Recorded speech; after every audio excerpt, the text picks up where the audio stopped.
students, I hope you're having a great day or night. This is part 2 of a series of classes using Unreal Engine 5 focusing visual effects. In this video, I will quickly show you the basics of Unreal Interface and create our first level or scene. For people that work in visual effects, they're normally more used to the word scene in Maya or in Blender. So this is what we're going to do here. We're going to make a little scene and I will show you the interface. So when you start, you might get this kind of interface in here. If you get it different, I will show you how you can bring some of this. So let's say that I delete this and I delete that, okay? Now we have just a viewer. You have no idea what to do, right? In Windows, you can go and load all the Windows um, and options, properties in here. Or you can load the default as well. So you can see I made some as well. You can go and save them over here, but you can also load some. I'm gonna load the default and my screen gets a little bit bigger there. Just gonna make it a little bit smaller and there we go. So now you have the interface with details, outliner, and we're missing one little thing that I like having here, and that is the place actor for us that's starting. Okay, so what is this? This is the outliner, similar to Maya or Blender, is where your actors are placed, and this is the world that we are in. Okay, uh, it's for you to navigate in Unreal.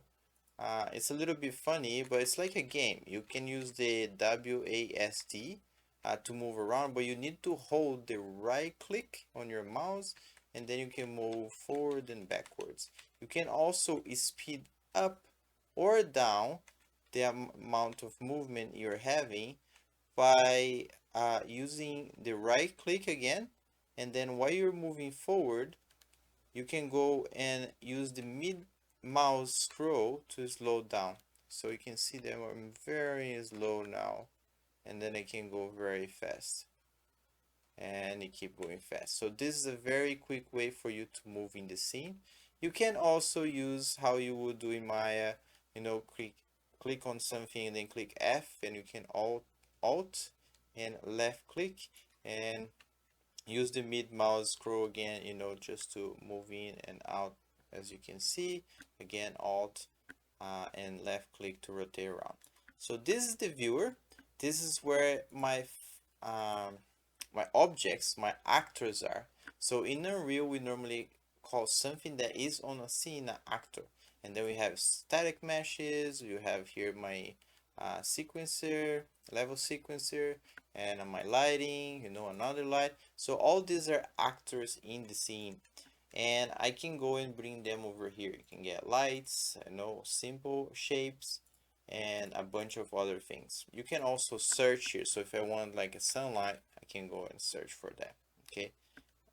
Again, this I turn on as a plugin. I showed the video before, and that's it. So this is the basic interface where you can get your basic shapes or actors, where you can get your actors and select them, and you can also select them in the viewer. Now in the bottom here, bottom right, you're going to see that we have details. Every actor will have specific details. So if I want to control a light, for example the sunlight, I can click here and I'll have that in there. I can also move this around, and I could also maybe place this beside the other one. So I just go in the tab and I can move things around. And there's a little bit of say snapping there that help us change the layout the way we want. Okay, so I'm just gonna go and move this. I just did something I shouldn't. Uh, I just snapped this on top of this and then they got parented. But yeah, don't need to worry about that. So as you can see here, here's my properties now, my details. And here is where I can change things. So over here on the cube, I can go and decrease the size of my cube on a scale. I can rotate it, as you can see there. And I can also move its location. okay, and I can punch in the numbers to over there. So very simple. Make it bigger. I can also change the option here, so when I make something bigger and I lock this in here, then now it's going to do accordingly for the three x, y, and z. Okay, and I'm going to go like 10, and now I have a huge uh, kind of cube in there, right? And I can go and click in here and reset the size of that, or I can reset the rotation and all those things. So very straightforward, rotation, scale, and location. Here's where is my actor. I can actually change this actor to another one, because again, it's an actor. This is not really a cube. It's just an actor that is loaded as a cube, as a static mesh. So you can go and find a sphere, I guess. Yeah, oops. Yeah, a sphere. I have a sphere there, and now I loaded that. Okay. And I just Control Z. And here's where you can see the materials. My light, again, the same thing. I can get there and I can start changing my light, make things like different, just adjusting those things. Okay, but we're not gonna get too much in details on that. I just Control Z again. So this again is the basic interface, but there's something else that's very important and is different from other softwares, I feel. You also have your content browser that is on the bottom here, and by default this is off, as you can see on Unreal 5, but you can and it can be a little bit annoying. You're working on trying to drag things around, but what you can do is you can click Control space to show, and you can click dock in layout, and this should dock this over here. So this is the content browser. If you don't get that, again, I was having a problem and it wasn't working. So if you're having the same problem, what you can do is you can go to Window, and you can also select that in here. And what we want is the content browser. You can have up to 4 of them. You can move it around and put it to another location, and it can be on another monitor or something like that. So that's very handy, and it's the same for viewers. You can have different viewers as well, so you can go viewport and have a different one, and that can be somewhere else in another monitor as well. Okay, but again, I'm gonna have this content browser here in the bottom, and I'm gonna snap it. You see, I just snapped that in there, and now I have it here. Now I'm gonna make it a little bit bigger, so maybe let's get this in here, and let's get that in there. Okay. The viewer got very small, but you can control that. Maybe I could move this over here on the bottom, and that also works. So there you go. Okay. So now we have a bunch of stuff here, and you might start getting confused, but don't get confused. We can go and move that there. This is it's just the outliner, the details, and then we have the content browser. So in the content browser is where you select your assets that you can bring from another project. You can download from website. You can import assets here. You can import music. This is where is located your files. Everything that you are going to use for this project should be located here.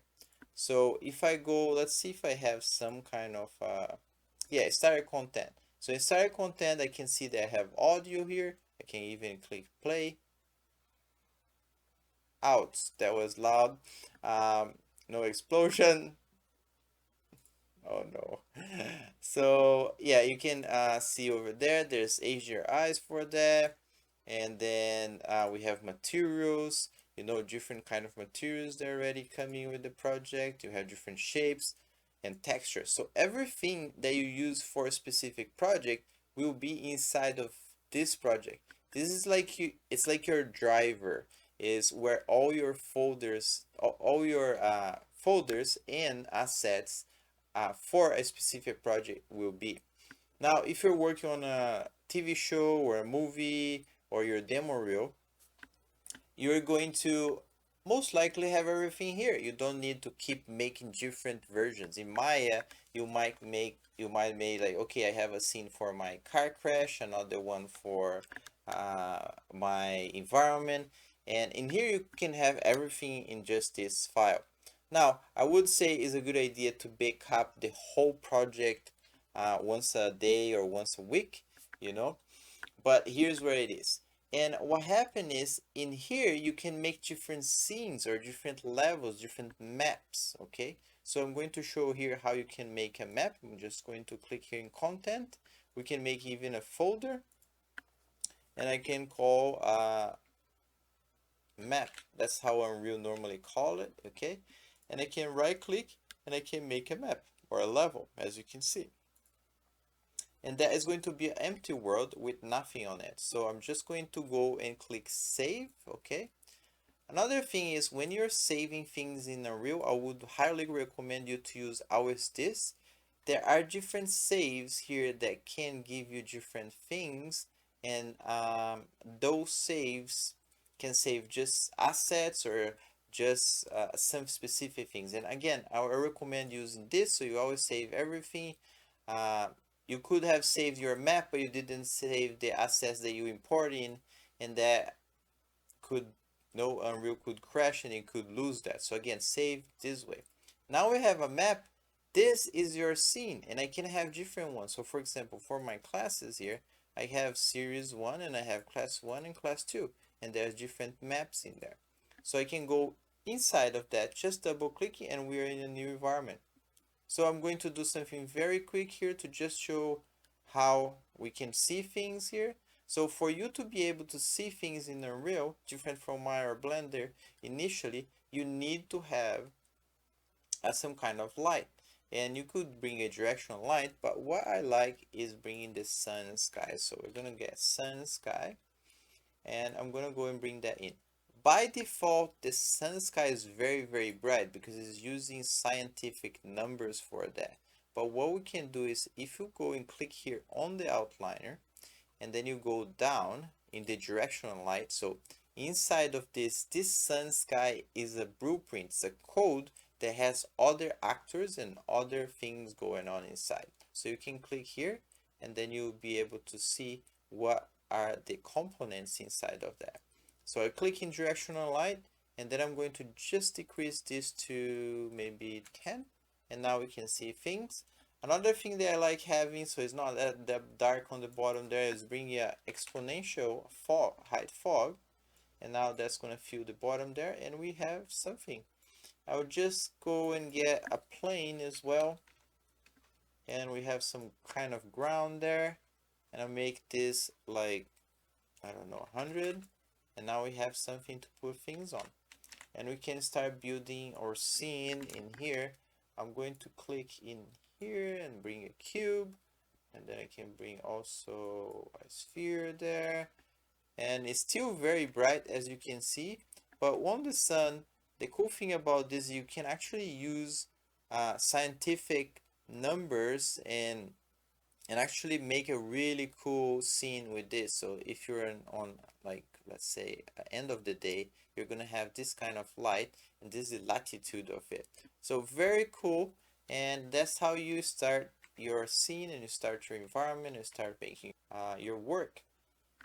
And we're almost finished. I just want to show you a few more things. So again, I said for you to save your project, I recommend you to click in here, but there are other saves that you can click over there. You can export your scene, export a specific mesh or something that you have from one scene to another software. You could bring this to Maya, for example, and you can load new levels, you can check recent projects and things like that. You have all the functionalities, copy and paste and do and redo. And then again, I talked about this a little bit before, but here you can get different content browsers, you can get more detail windows, multiple viewers, and it's very useful. Here's where we are going to use also the movie render queue, that's for rendering later. We have a bunch of tools for development in here. We have building, so you can build light, build reflection, and build some, foliage and things like that. We're gonna go into that later. And I think that's it. We have a lot of selection options for things, but yeah, that's mostly it. Here's where you can make sequence. Again, we're gonna go over there. You can change modes. We are in the select mode right now. I'm gonna go and talk about this later. And you have a lot of other settings that are repeated over here as well. And something that is very cool that I recommend you check it out. If your Unreal is a little bit slow, you can change your scalability, so your settings to, for example, high, and then the graphs are not going to look as good in here, but you're going to have better performance. And this is not going to affect what you're rendering, because when we render, I'm going to set it to be cinematic by default. But if you feel that it's a bit slow, you can change the settings. I think for visual effects and most of what we're doing, we can go epic and even cinematic and should be fine. And yeah, I think I didn't forget anything. That's it. I hope the video was useful. If you liked the video, you know what to do. Have a great day or night, everyone, and bye now.